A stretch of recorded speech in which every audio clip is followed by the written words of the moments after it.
Graça e paz, meus queridos. Vamos continuar aqui o nosso estudo. Não deu para terminar a aula, né, que ela ficou muito extensa, sobre a parte da crucificação de Cristo. Então hoje nós estamos fazendo a segunda aula da crucificação de Cristo. E hoje nós vamos falar da parte que acham que Jesus é Elias, o momento que Jesus morre, a esponja. Vamos falar um pouco da teologia e da arqueologia, tentar deixar o mais resumido, o mais claro e explicativo para você. Mas lembrando, se você ficar com dúvida, pergunta, escreve nos comentários. Eu vou fazer o maior prazer, o maior gosto de estar te respondendo e te tirando todas as dúvidas. É importante que você saia desta aula com uma clareza, com entendimento e discernimento correto da palavra de Deus. Amém? Deixa teu like, deixa teus comentários. Se você ainda não é inscrito no canal, abençoe a minha vida, se inscreva no canal. Eu vou virar a tela aqui, você vai olhar diretamente para a Bíblia. Se for possível, bem no finalzinho da aula, onde nós vamos falar da parte da arqueologia, se você puder parar e ver o que eu vou te mostrar, pare por favor e veja. Você vai ver o modelo de um banheiro romano, onde tem aparecido muitos relatos novos, muitos estudos mais aprofundados das coisas. E como eu falei, eu quero trazer o mais claro, o mais simples, para que você possa entender e compreender o que realmente Jesus passou por você. Amém? Então, já deixa o teu like, abençoa a minha vida, se inscreva no canal, não esquece, ative o sininho das notificações, deixa teus comentários e vamos para a nossa aula. Amém? Deus te abençoe, vou virar a tela. Benditos que já estão aqui comigo, bem-aventurados os que ainda hão de chegar. Deus te abençoe. Então, continuando aqui a aula, nós vamos em Mateus 27:46. Ele vai dizer assim: E por volta das 3 horas da tarde, Jesus chamou com voz forte: Elohim, Elohim, lama sabachthani, que significa: meu Deus, por que me abandonaste? Versículo 47 de Mateus 27. Mas alguns do que ali estavam, ao ouvirem isso, comentaram: ele chama por Elias. Sem demora, um deles correu em busca de uma esponja, embebedou-a no vinagre, colocando-a na ponta de um caniço. Ergueu-a até Jesus e lhe deu de beber. Em Marcos 15:34, vai dizer: Então, por volta das 3 horas da tarde, Jesus bradou em alta voz: Elohim, Elohim, lama sabachthani, que traduzido quer dizer: meu Deus, por que me abandonaste? Versículo 35 de Marcos 15. Alguns dos que presenciavam o que estava ocorrendo, ouvindo isto, comentaram: Vede, ele chama por Elias. Então um deles correu e ensopou uma esponja em vinagre, colocando-a na ponta de uma vara e a estendeu até Jesus para que sorvesse. E explicou: Deixai, vejamos se Elias vem para tirá-lo daí. Todavia Jesus, com um forte brado, expirou. E Lucas 23:46, ele vai dizer: Então Jesus bradou com voz forte: Pai, em tuas mãos entrego o meu espírito.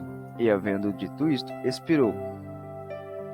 O centurião, constatando o que tinha acontecido, glorificou a Deus, exclamando: verdadeiramente este homem era justo.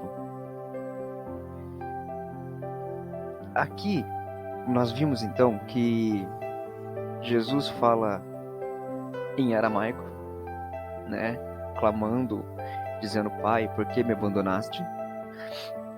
E as pessoas acham que ele estava chamando por Elias, porque não entendiam o que estava acontecendo naquele exato momento. Às vezes a nossa sede em conquistar tanto uma coisa, em fazer tanto uma coisa acontecer, nos impede de enxergar o que realmente está acontecendo naquele local, o que realmente está acontecendo em nossa volta. Por isso, Jesus diz que temperança e domínio próprio são uns dos frutos do Espírito Santo. O apóstolo Paulo, através do Espírito Santo, nos induz isso na carta aos Gálatas, Gálatas capítulo 5, certo? O lamento de Jesus, não sei se você vai lembrar da aula passada, mas ele também foi citado por Davi no Salmo 22. No Salmo 22, versículo 1, ele vai começar dizendo: Deus meu, por que me desamparaste? E este salmo parece ter sido escrito por alguém que se encontrava ao lado da cruz. O brado de Jesus expressava a alienação de Deus que ele teve que suportar ao sofrer a ira do Pai contra o pecado. Embora Jesus, em outras partes, se dirigisse a Deus como Pai, ele se dirigiu a ele apenas como meu Deus, neste momento, nessa parte da passagem. E em Mateus 27, 48, vai dizer assim, e todas as multidões que haviam afluído a fim de presenciar aquele acontecimento, ao verem isto, retiraram-se ao pranto, batendo no peito.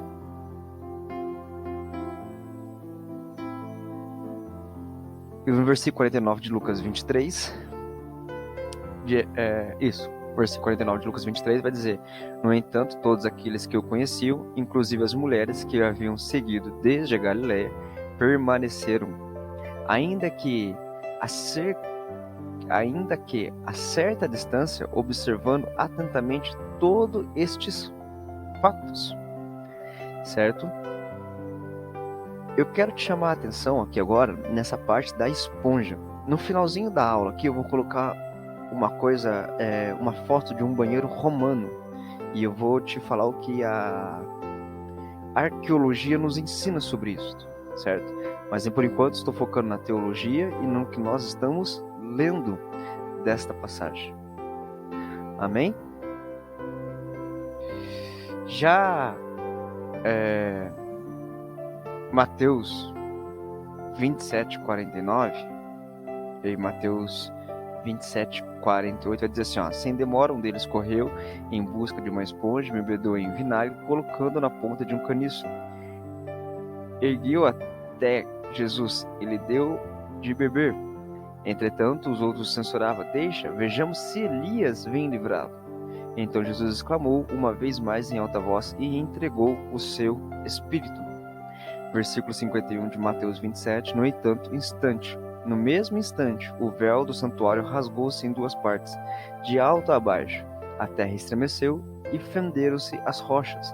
Os sepulcros se abriram e os corpos de muitos santos que haviam morrido foram ressuscitados. E deixando as sepulturas, logo após a ressurreição de Jesus, entraram na cidade santa e apareceram para muitas pessoas. Então veja que na visão de Mateus, quando Jesus diz, Deus meu, por que me desamparaste? Jesus entrega o seu espírito, as pessoas falam, mas ele está chamando por Elias? Vamos ver se Elias vem salvá-lo. Um soldado espeta uma esponja com a lança e dá de beber o vinagre a Jesus. E quando ele rejeita esse vinagre, ele diz, Pai, está consumado, e morre. Entrega o seu espírito. E a palavra que nós acabamos de ler diz que os sepulcros, no versículo 52 de Mateus 27, diz que os sepulcros se abriram e os corpos de muitos santos que haviam morrido foram ressuscitados. E no versículo 53 vai dizer, e deixando as sepulturas, logo após a ressurreição de Jesus, entraram na cidade santa e apareceram para muitas pessoas. Ou seja, há quem acredita que Davi ressuscitou, Elias, Eliseu, Moisés, esses caras que foram santos, que quando Jesus ressuscitou, eles também voltaram à vida. Por causa dessa passagem de Mateus. Se você ver, a Bíblia não diz quem foi os santos que ressuscitaram, mas muitos sabiam. Imagine você saber que João Batista morreu, você enterrou ele com a cabeça cortada, mas de repente João Batista está ali, andando e falando com você, dizendo, o Messias ressuscitou. Como é que você se sentiria neste momento? A morte de Jesus às 15 horas coincide com o sacrifício da tarde. Deste modo, os sacerdotes estavam presentes no templo para observar o rasgamento do véu. O véu do templo separava o santo do santo dos santos do restante do templo. De acordo com a Mishra, o véu tinha 18 metros de comprimento e 9 metros de largura. era tão grosso quanto a palma da mão de um homem. Para erguê-lo quando molhado, ele pesava muito. E que ele se rasgou em dois de alto a baixo revela que foi rasgado por Deus, porque ele veio de cima para baixo. Ou seja, Deus não ia rasgar de baixo para cima, mas sim de cima para baixo, mostrar que era o poder de Deus rasgando. Isso significa que a morte de Jesus concedia aos pecadores um novo acesso a Deus. E isso você pode ver lá em Hebreus 6, versículo 19 e 20, e Hebreus 10, 19 e 20. Embora os sepulcros tenham se rompido na hora da morte de Jesus, os santos não saíram deles, senão depois da ressurreição de Cristo. Isso demonstrou que a vitória de Jesus sobre a morte garantia que Deus também haveria de ressuscitar o seu povo. E quando isso acontece, desses santos entrarem, dá uma nova oportunidade, mais uma chance dos gentios reconhecerem e confessarem a verdadeira identidade de Jesus. Isto alude ao plano mundial de Deus de salvação. Mateus 27:50 vai dizer assim, Então Jesus exclamou uma vez mais em alta voz e entregou seu espírito. No mesmo instante, o véu do santuário rasgou-se em duas partes, de alto a baixo. Certo? Agora em Marcos 15:37 vai dizer: Todavia Jesus com um forte brado expirou. Então o véu do lugar santíssimo rasgou-se em duas partes, de alto a baixo. Vê que Mateus e Marcos dizem a mesma coisa, o véu rasgou de cima a baixo. Versículo 39 vai dizer assim: E quando o centurião que estava bem em frente de Jesus ouviu o seu brado e viu a maneira como expirou, exclamou: verdadeiramente, este homem era filho de Deus. E em Lucas 15:46 vai dizer: Então Jesus bradou com voz forte: Pai, em tuas mãos entrego o meu espírito. E havendo dito isto, expirou. O centurião, constatando o que tinha acontecido, glorificou a Deus, exclamando: verdadeiramente este homem era justo.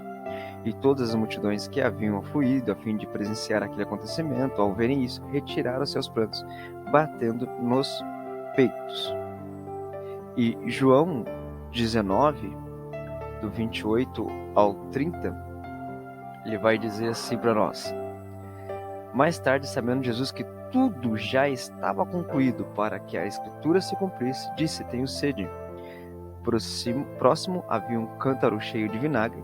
Então embebedaram uma esponja com vinagre e colocaram na ponta de uma vara de isopo e a ergueram até a boca de Jesus. Então assim que experimentou o vinagre, exclamou Jesus: Está consumado. E inclinando a cabeça, entregou o seu espírito.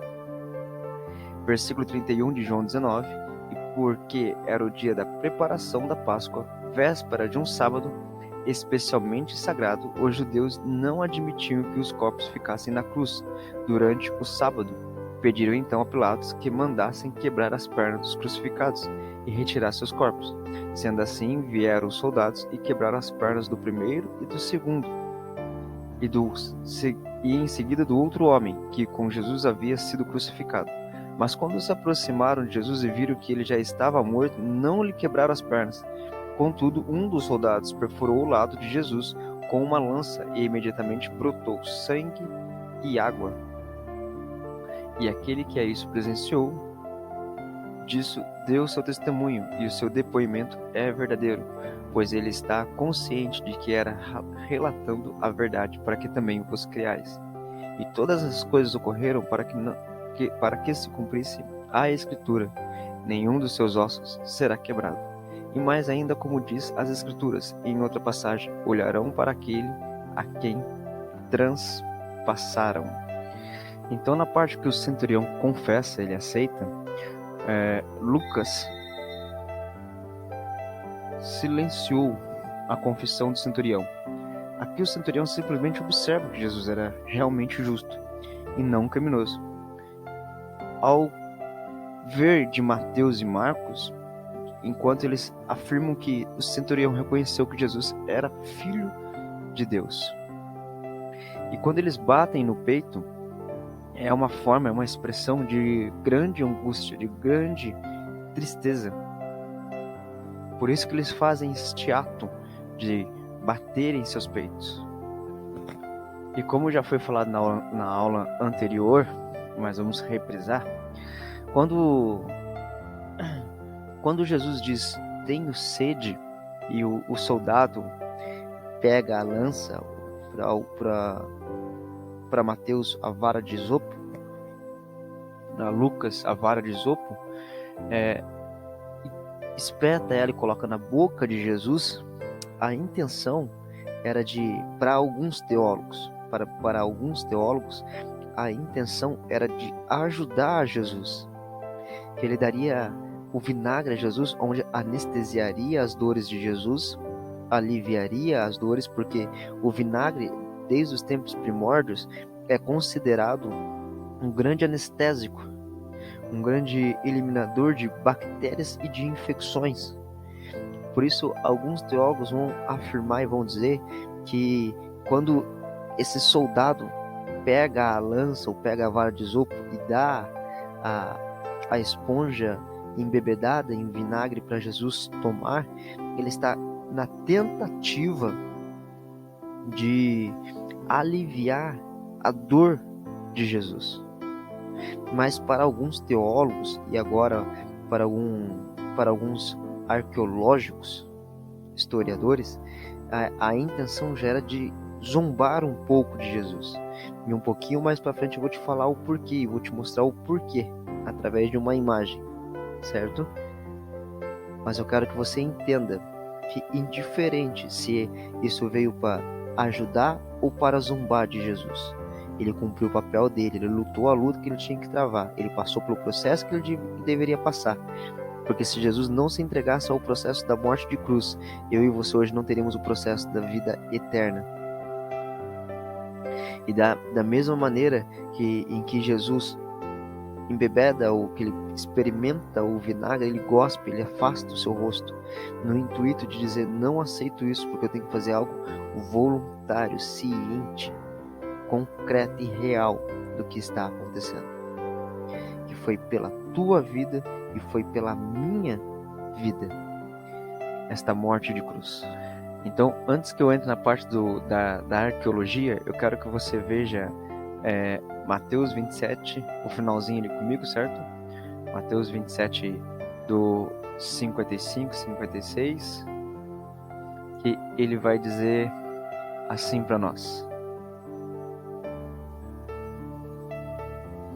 E estava ali muitas mulheres olhando de longe que tinham seguido Jesus desde a Galileia para o servir, entre as quais estavam Maria Madalena e Maria, mãe de Tiago e de José, e a mãe dos filhos de Zebedeu. Ao anoitecer veio um homem rico de Arimateia, chamado José, que também era discípulo de Jesus, e ele foi a Pilatos e pediu o corpo de Jesus. Então Pilatos mandou que o corpo lhe fosse entregue.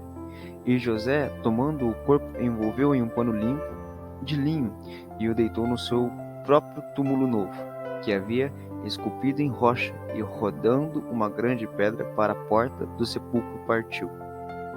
E ali estava Maria Madalena e as outras Maria, assentada de frente do sepulcro, no dia seguinte, que seguiu o dia da preparação, renunciando os principais sacerdotes e os fariseus perante Pilatos, dizendo, Senhor, lembra-nos de que aquele enganador, quando ainda vivo, disse, depois de 3 dias eu vou ressuscitar. Ordena, portanto, que o sepulcro seja protegido até o 3º dia, para que não suceda que, vindo os discípulos à noite, o furtam e digam ao povo, ele está ressuscitado dentre os mortos. E assim, o último erro será pior do que o primeiro. Disse-lhe Pilatos, tendes a guarda, ide e protegei o máximo possível. Então você vê aqui pela visão de Mateus, que mesmo que Jesus tivesse morrido, teve pessoas ainda que se esforçaram para agradá-lo, de preparar o local para ele poder ser enterrado. Maria, mãe de Tiago e de José, era provavelmente a mãe dos 2 discípulos de Jesus, menos conhecido, como você pode ver em Marcos 15:40. José é um membro do Sinédrio. Tinha se oposto à condenação de Jesus. Embora Jesus tenha ensinado que um rico não pode entrar no reino de Deus por seu próprio esforço, José é prova de que Deus pode salvar qualquer um por sua graça. Os corpos de vítimas crucificadas eram normalmente deixados para apodrecer na cruz. No entanto, Pilatos respeitou os escrúpulos judaicos e permitiu que os mortos fossem sepultados.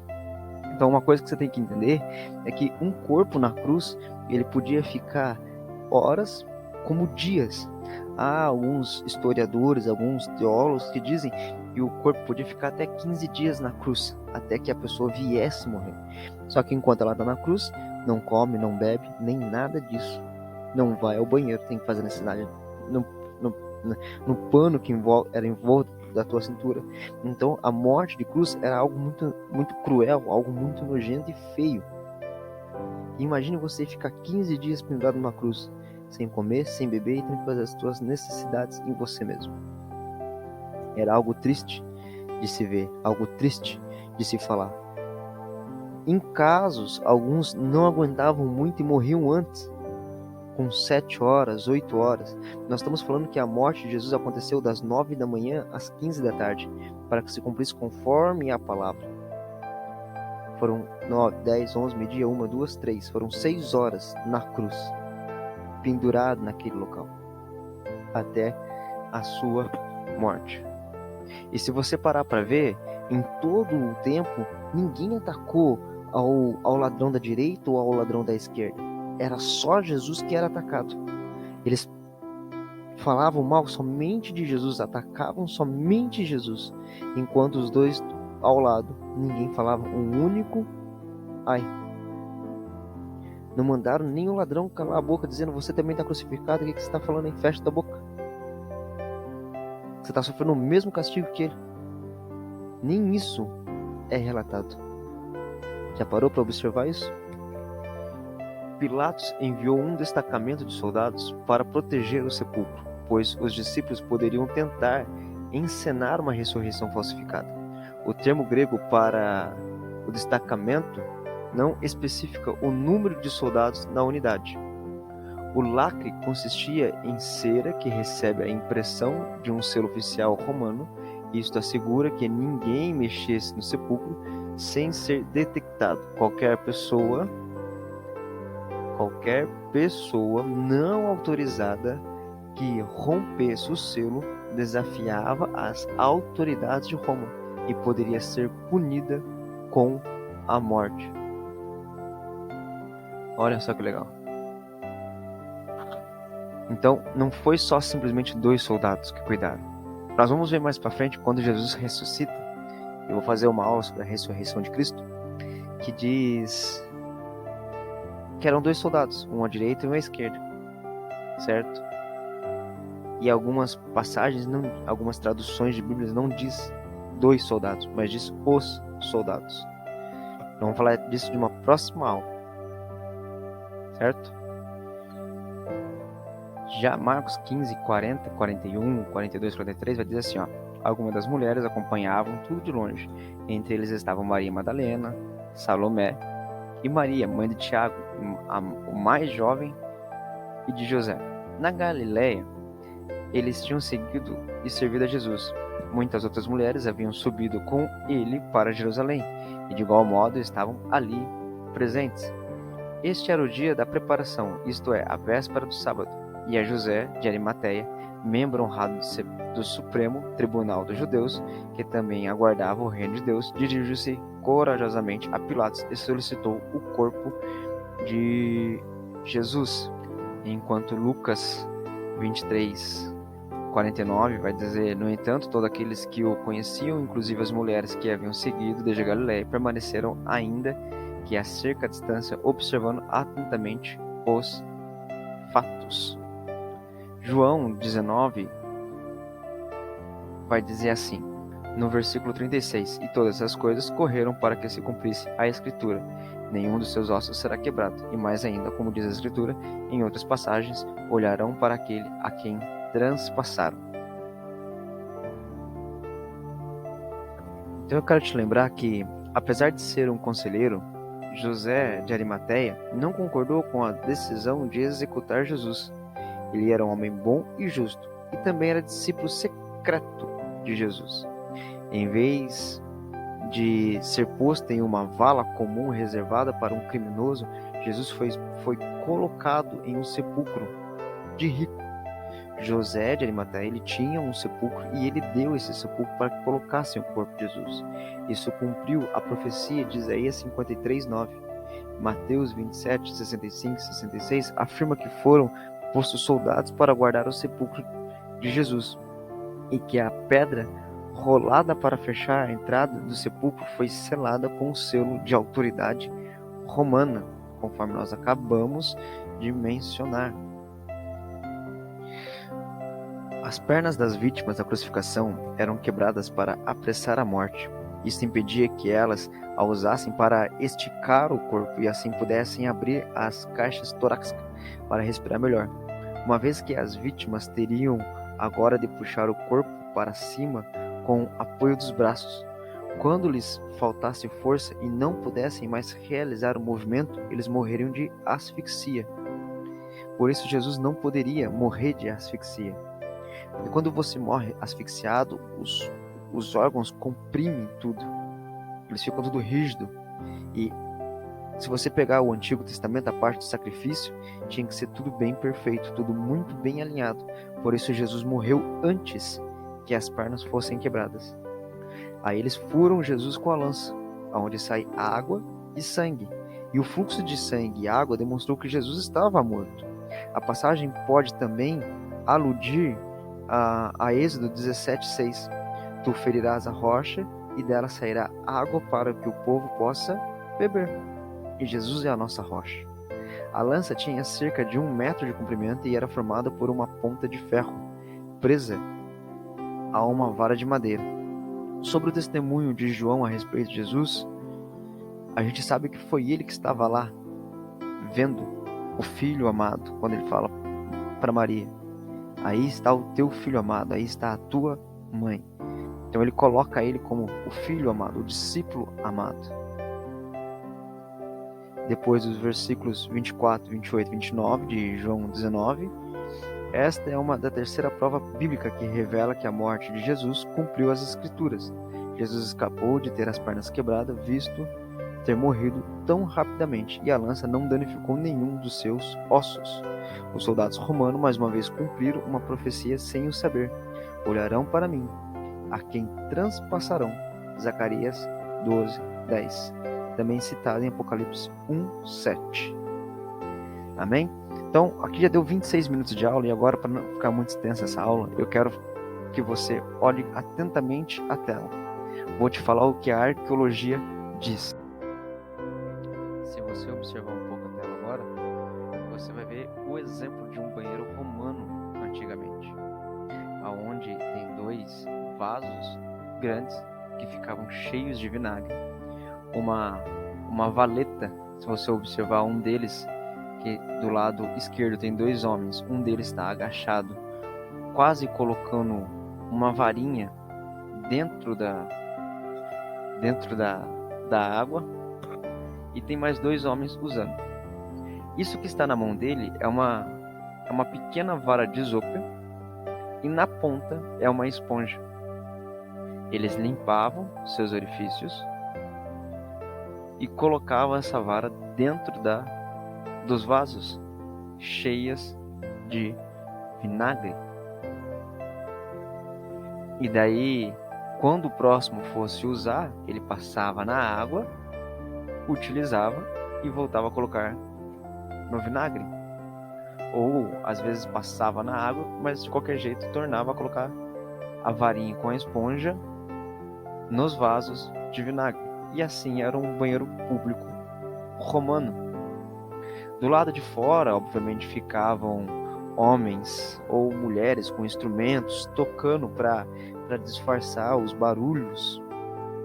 Alguns com incensos balançando para que esses incensos amenizasse o odor do ambiente. Só que a arqueologia vai querer nos falar, vai querer nos ensinar ainda sem provas concretas, mas com estudos que estão sendo aprimorados, que ali perto da crucificação de Cristo, ou havia um banheiro romano, ou havia sido destruído um banheiro romano público, mas que ainda ficou a valeta com um vaso cheio de água, com vinagre. E a esponja que foi dada para Jesus foi uma esponja tirada desse vaso. Como eu disse para você, a teologia e a arqueologia vão tentar narrar coisas, então você vai ver algumas pessoas falando algumas coisas. Provas concretas não se tem, mas eu só quero deixar claro para você o que pode ter sido aquela esponja cheia de vinagre colocada na boca de Jesus. E você se preocupa com a tua reputação, se esconde do evangelho verdadeiro. Você se preocupa com quem você é, ao invés de se preocupar com o que Cristo fez por você e amá-lo verdadeiramente. Amém? Escreve aqui no teu comentário o que você achou desta aula. Se ficou alguma dúvida, me pergunte, eu te respondo. Me ajude deixando teus comentários, isso ajuda muito. Se você tem interesse em alguma aula, deixa aqui embaixo também, pastor, fala sobre tal coisa. Vou estar fazendo o possível para poder estar respondendo vocês e fazendo as aulas que vocês pedirem, para tirar dúvidas. Amém?